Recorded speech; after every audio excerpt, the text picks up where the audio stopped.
Good morning. Welcome to Coffee Talk. I'm Mark Bradberry, and today is Monday, April the 27th, 2020. And hope you'll grab a cup of coffee and join me this morning. You know, our our lives have so truly been transformed of late, haven't they? But they say in every tragedy there comes opportunity. And it seems to me that one of the silver linings in all of this has been the way that we've responded to these stay-at-home directives by looking at life from a new perspective, right? And you can understand what I'm talking about here. Eating out is now takeout, and if you're lucky, you can find a picnic table to eat at. Or maybe for some of us, it's just opening up a can of beans and sitting out on the back porch. You know, it seems just wandering around my neighborhood, it seems game time is becoming more oriented toward a different sort of an activity. It's less about sitting around the Xbox and more about maybe playing a board game across the kitchen table or throwing a ball in the yard. There's a lot of different things that are happening. You now actually want to be outside instead of staring at a television. So, life just continues to change.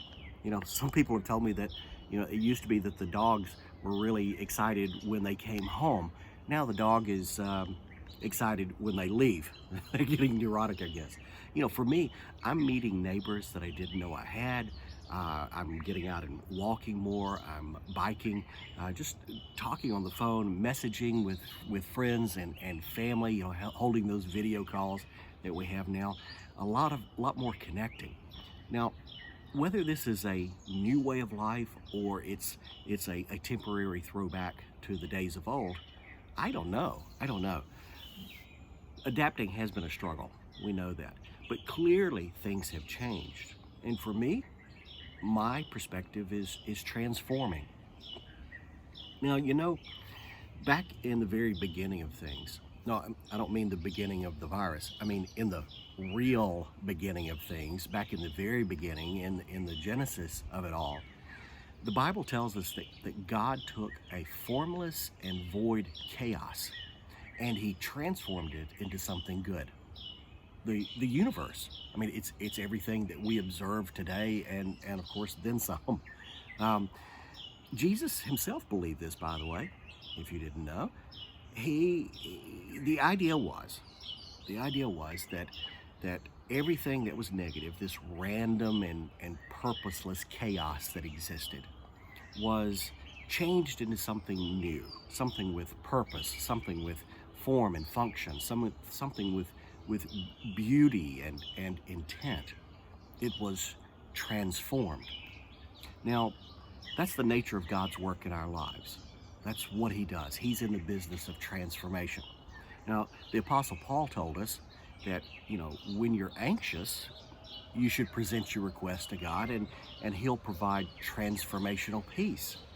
He said, when you choose to seek and grow and renew your mind, God transforms your thinking and your behavior.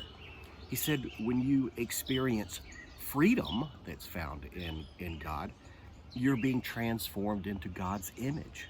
And Paul said, ultimately, after a lifetime of loving him, we are transformed in our very bodies. So, I'll tell you this. Your perspective, like mine, may have changed.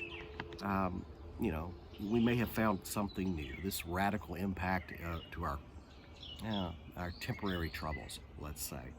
But I ask you to consider a greater transformation. Change your perspective permanently by encountering God himself. And that's a good thing.